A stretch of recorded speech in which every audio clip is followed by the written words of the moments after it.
Do you guys have a vision? Do you have a vision? Do you have a dream?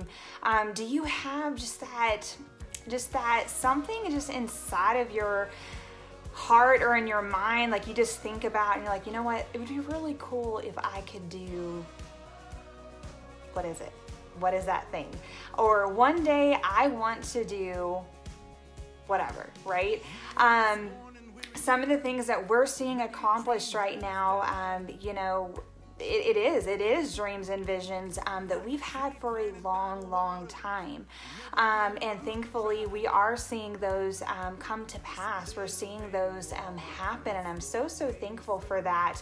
But I would not be where I am today in ministry, in my business, in network marketing, if I would have allowed the blind people in my life to proofread my vision. And guys, I don't think everyone maybe has just a crazy radical dreams and visions. And you know, I think about Joseph, right? You know, he had dreams. God gave him dreams. But guys, who were the very ones who didn't believe him? And I'm going to talk a little bit on both sides about this, but it was his siblings, right? It was his family. It was his own family that threw him in the pit, that sold him as a slave. You know, they didn't believe him. And I've seen that firsthand in ministry and decisions that I've made, again, in my business, that it wasn't always the stranger or my acquaintance that was whatever. Sometimes it was the people closest to you. But on the flip side, I want to talk to you guys for a little bit. Yes, you know, granted, throwing Joseph in the pit was probably a little bit extreme. That was a little more than just like your typical sibling rivalry or whatever. But I will say this, I think sometimes we have an unrealistic expectation when it comes to our friends and family, when it comes to the people closest to us. Guys, they're our friends and family. And bottom line, you know, especially in Joseph, yes, it's super easy for us to be, you know, kind of hard on the siblings. And again, you know, like I said, throwing him in a pit was probably a little bit extreme. But guys, God didn't give them that vision. God didn't give the siblings that dream. Okay, so when you go from a blind, you know, when you're trying to communicate to a blind person, guys, it's just going to happen. Sometimes they're not going to see it, right? Develop some pretty tough skin. You have to develop and honestly do some soul searching. Guys, I've prayed about this business. I have researched a lot about this business because you guys just know me. I don't know how any else to be than just honest. But guys, you're going to have negativity. You know, if you're in health and wellness, if I see some of my promoters on my team on here, if you're in direct sales, for one thing, that's kind of was a mark against you when you decided to join network marketing. Okay? The blind people don't understand it. They don't see it, okay? They just don't get it. They don't understand network marketing. They're the ones that, you know, call it a pyramid scheme. And they're the ones that, you know, all of that, okay? But I've seen it in my own business. Guys, if you can't handle some negativity, if you can't handle someone sharing an unbiased blog review on your product, and if that gets you and you get your panties in a wad, and if that makes you second guess what you're doing, are you letting the blind people control your vision? Because guys, you're gonna have it. People will send me stuff, right? I mean, believe me, guys, I've read all the blogs. I probably have been sent every negative thing about my company that you can dig up. I've already read it. It's already been sent to me, okay? But when I get a new promoter, or when something new happens and it gets sent to me, first of all, I like to read through the blogs, and almost every time the author is has their own ads supporting their own product. Okay, so that's one thing. But another thing, guys, you can find anything on the internet, anything.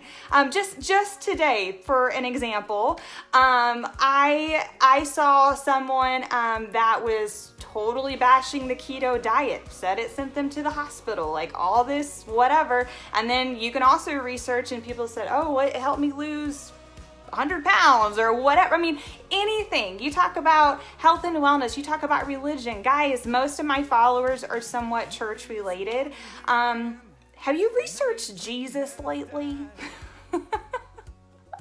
Because if you have not, I promise you, you can find negativity about Jesus, and he was perfect.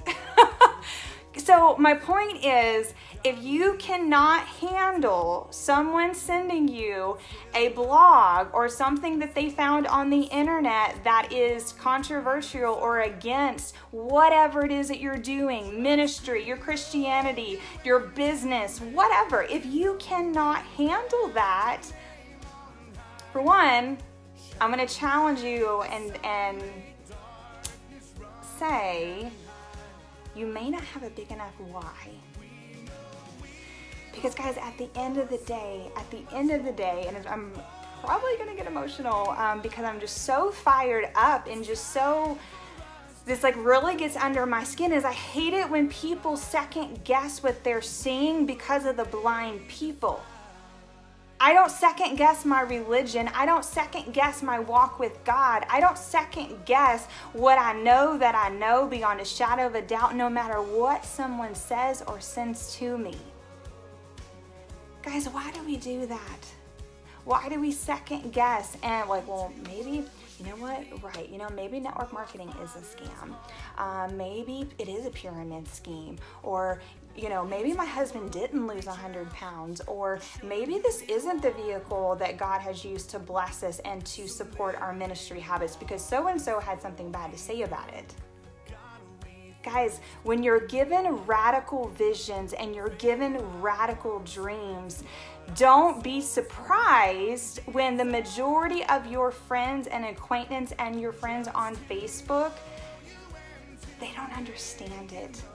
And what do people most likely do when they don't understand something? They make fun of it. They bash it. They have nothing good to say about it.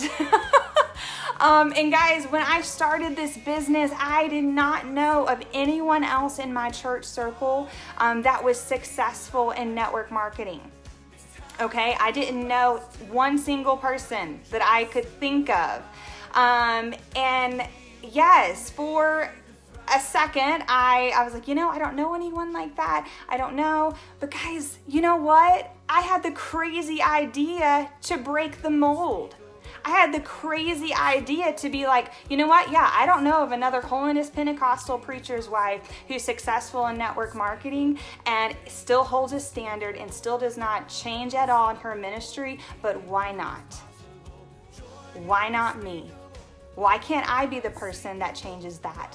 And that's what I've been challenged and I enjoy, and I'm very proud in a good way of that. We do have an awesome group of our name is Team Radical for a reason, because I am just radical enough to believe that you can have both worlds. You can be a Proverbs 31 entrepreneur, but I will be the first to tell you the people that I've had to unfriend the most, the people that I've had to just shift my mindset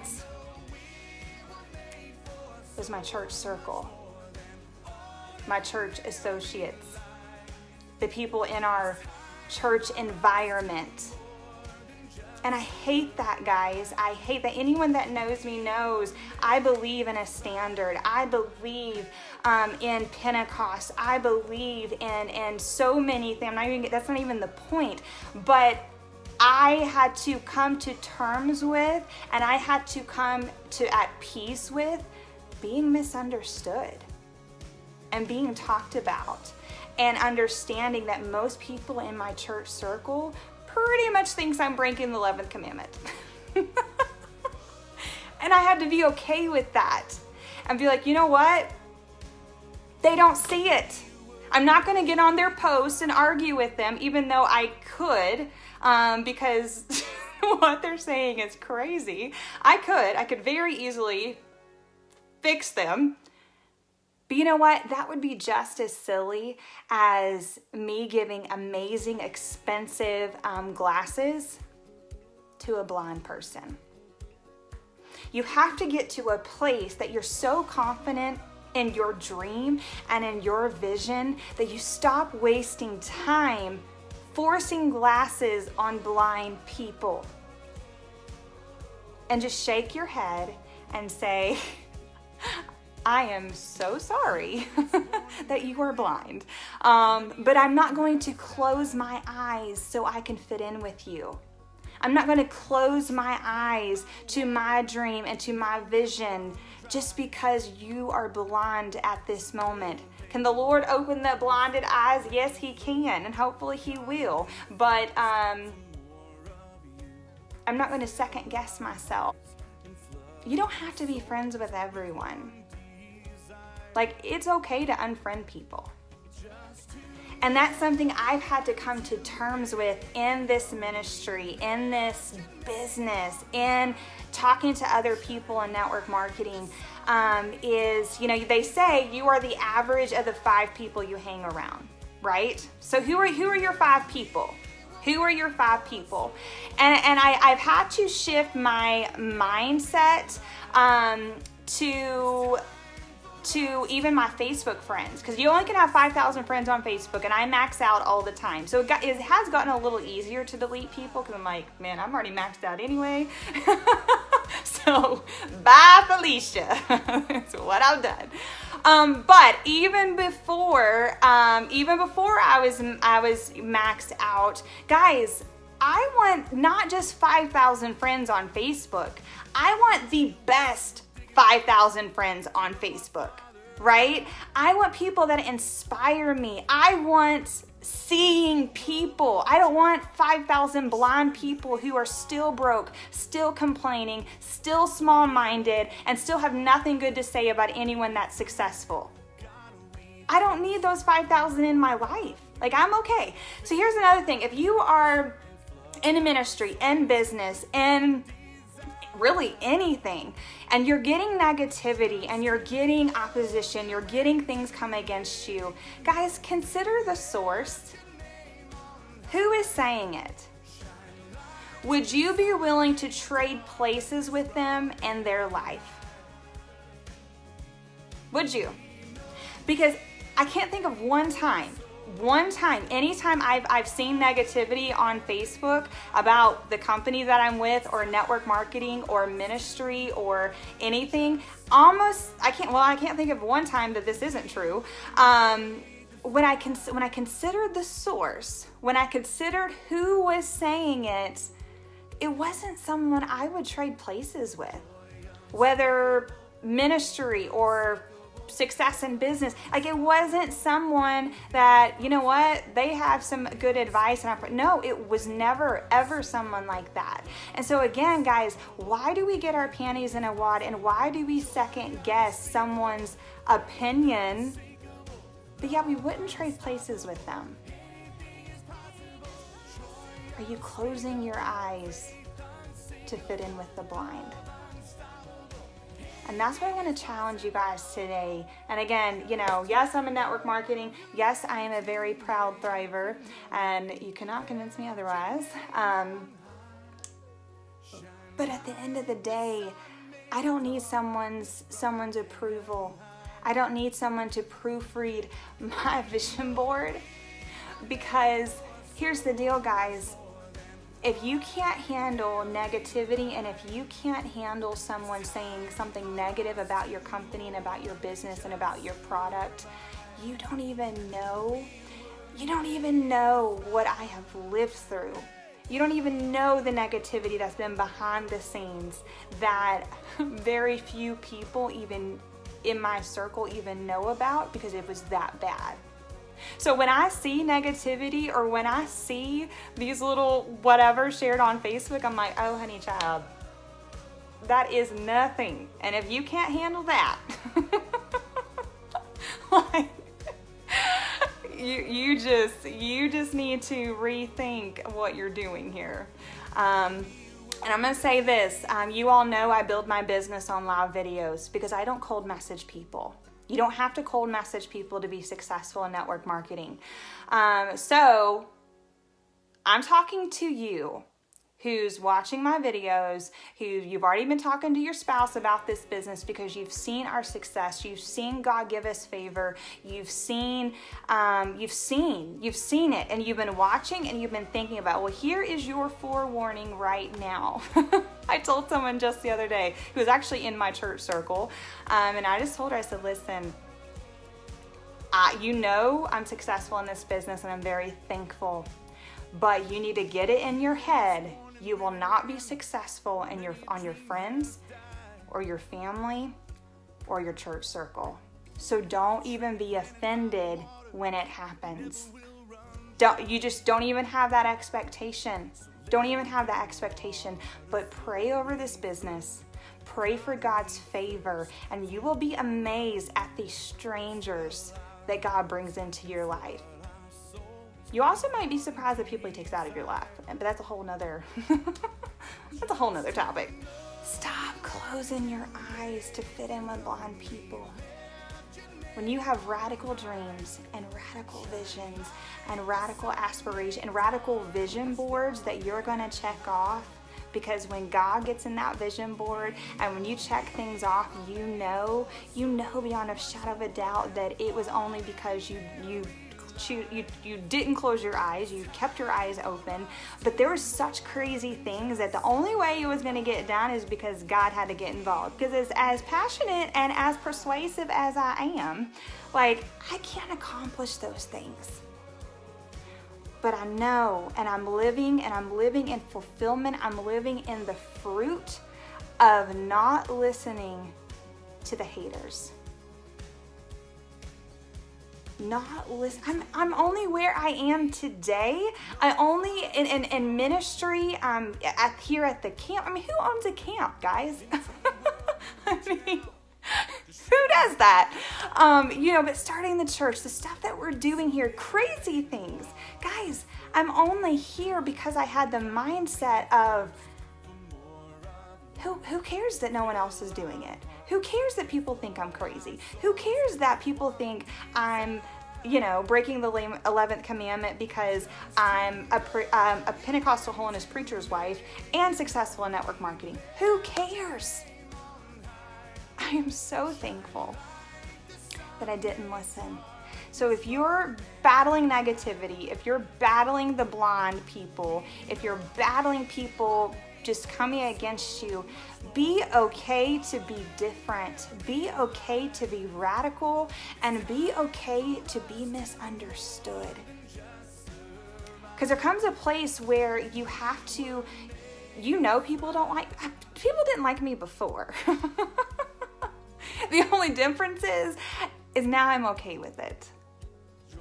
You don't have to join me in this business. You don't have to order from me. I'm okay. That's okay. It doesn't matter because I know what I know. And I don't close my eyes to fit in with the blind. So anyway, hopefully that helps you guys. Again, let me know where you guys are watching from. Feel free to share this video. I think this can apply to a lot of people in your team and your business, in life. If you're a crazy radical person like me, and you have crazy dreams and visions, most people are not going to see it, and that's okay. Just go for it. Go for it anyway. So, all right, talk to you guys later.